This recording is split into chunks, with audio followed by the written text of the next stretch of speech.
بسم الله والحمد لله والصلاة والسلام على رسول الله وعلى آله وصحبه ومن والاه اما بعد. ابو ودیر استاسو سوال داده چې موږ ماشومان یو مدرسې ته لیږو، اول ته زموږ ماشومانو تاګي دا ویلي چې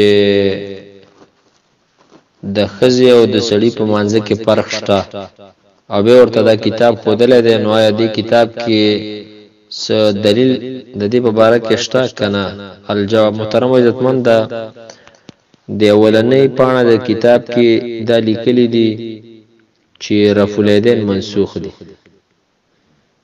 او به د دې په اړه کې هغه حدیث راوړی دی چې د سلام په اړه کې امام مسلم رحمه الله ذکر کړی دی. نو یو دا حدیث ذکر کړی دی، او دویمه خبره دا ذکر کړل چې نبی رسول الله بکله کې ناسته د عائشہ جان نقل لی، نو هغه با خیخ په ودره ولا او چپ خپه به خورا کړل، وي نبی صلی الله علیه وسلم با د څه کې ناسته. نو به دا دی راخلی د سړو پورې خاص کوي ښه، او چې خزه بده څه نه کوي، خزه به وي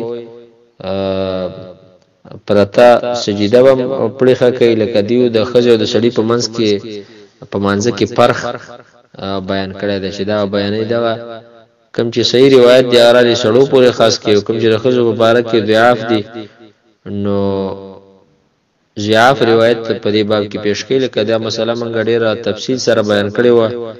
دا رحم الله مبتدی ګاډری هغه دی باب کې یو درس کړی و، او په دې کې دا روایت ذکر کړل دی. هغه ټول باندې د الله په فضل سره موږ د محدثینو جرح نقل کړل، او دا خبره موږ ذکر کړل چې محمد صلی الله علیه وسلم زموږ د سړو د خزو یو شان پیغمبر دی.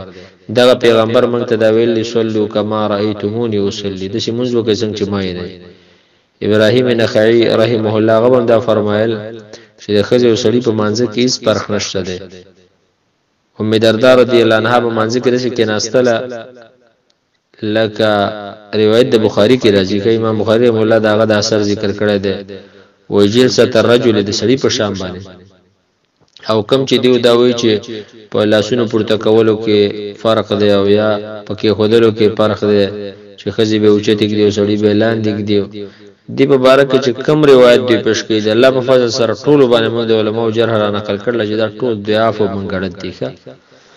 نو په دې باندې اعتماد کول نه دی پکار. د خزه او د سړی یو شانی مونږ دی، هیڅ فرق پکې نشته. او کدی دا وایي چې لکه خزه سر پټي او سړی نه پټي، او خزه اذان نه کوي او سړی کوي، او خزه کور کې مونږ کې سړی مسجد کې، دا ځان لا خبره ده. موږ مونږ کې فرق نشته، ډانچه کې ښه ځکه سړی او خزه کې الله فرق پیدا کړی. سړی ګیری د خزه نه وي، سړی چې دی هغه یو قسم بدني د خزه بل قسمي، د سړی او د خزه فرق مونږ نه یادو ګره، او نه د بل عمل موږ د مونږ په ډانچه کې هیڅ فرق نشته، یو شانې به کې یو شانې که سجده ده که رکوع ده کلاسونه کې خودلی دا به یو شانې کوي.